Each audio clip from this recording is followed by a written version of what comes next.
Hi again everyone, Adrian Hughes here, and today we're taking a final look at the Alcatel Pop 4. So if you've watched my previous videos on this device, thank you for doing so, and we'll just take a quick look at this device. So I'm actually screen recording the device at the moment, and as you can see, this is pretty much mirroring stock Android. Alcatel hasn't done too much to it, and we'll just take a deeper look into the camera UI and what that entails. So we'll just hop into there right now. This is an 8 megapixel camera at the back.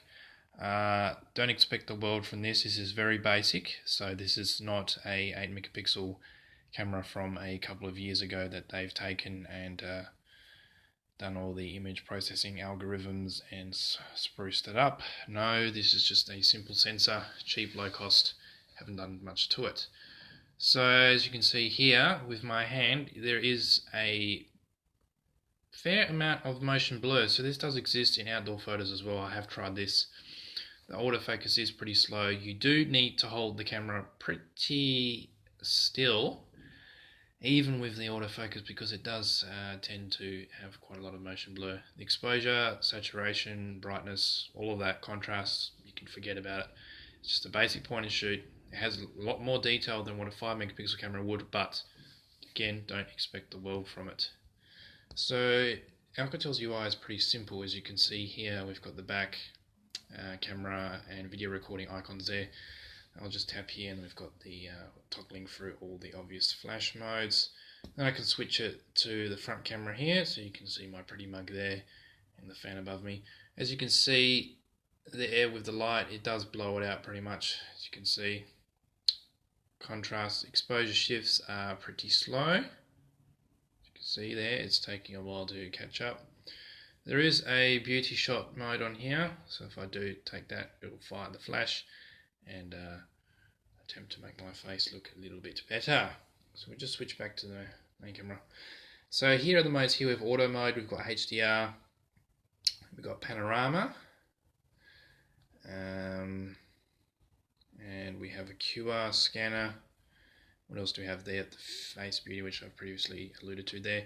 So these are the camera settings here. We've got GPS tagging, got shutter sound, ZSL, which I'm not quite sure what that does. I haven't figured that out yet. There's auto banding, video quality, and sound recording there. So very basic, very basic here. You've got tap to focus and all that goodness when I switch back to auto, which is obviously not going to work on the panorama. As you can see there, it's trying to find the focus there with the flash, and that was very slow. Now, one thing that irks me here about what Alcatel's done is that I can go back there to the menu, but come on, where is the icon for the gallery icon? I mean, seriously, not having a shortcut to the gallery within the camera app is a little bit on the annoying side. So what else do we have here? I've already shown you the UI in my previous videos here. I have not been able to get the ambient display working as of yet. As you can see here, this is a notification pane, pretty much stock Android.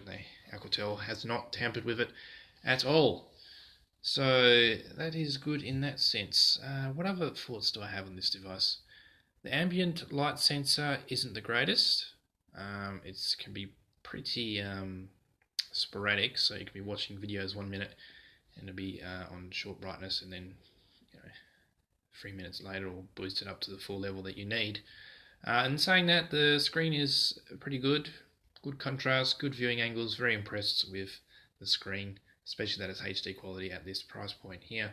So this was $60 on prepaid on Optus in Australia here. I'm not sure, but it may have gone back up to its full retail price of $120. But even for $120, it's pretty good. What else should I say about this device?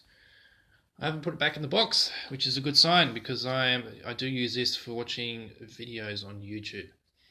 The backlighting, it hasn't bothered me that much, that they are faint on the back key and the task switcher key.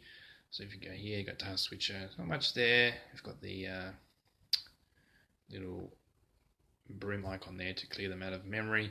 One thing you do need with this phone is a memory card. Now, this is absolutely essential, because when you have the phone here, it only comes with 8 gigabytes of internal storage, of which half is already gone when you take it out of the box. So if you plug this into the computer, USB, it will tell you that it only has about 3.9 left. So as you can see here, the system memory is using 4.93 out of that 8 gigabytes. So I've only been able to use, see, as you can see, 4.93. Last 1.21, so that's 6.6. So leaving only about 1.4 for the rest of it. So images, videos, I've only put 1 or 2 albums on here because storage space was running out pretty fast on this phone, and it was letting me know in a hurry that that was the case. So you do need to chuck a micro SD card into this phone. Luckily this is Android 6.0 and they have not disabled the adaptable storage, so you can use that to be your internal storage, which is great news. Yeah, apart from that, there's not too much else that I have to go into. Very, very happy with this device.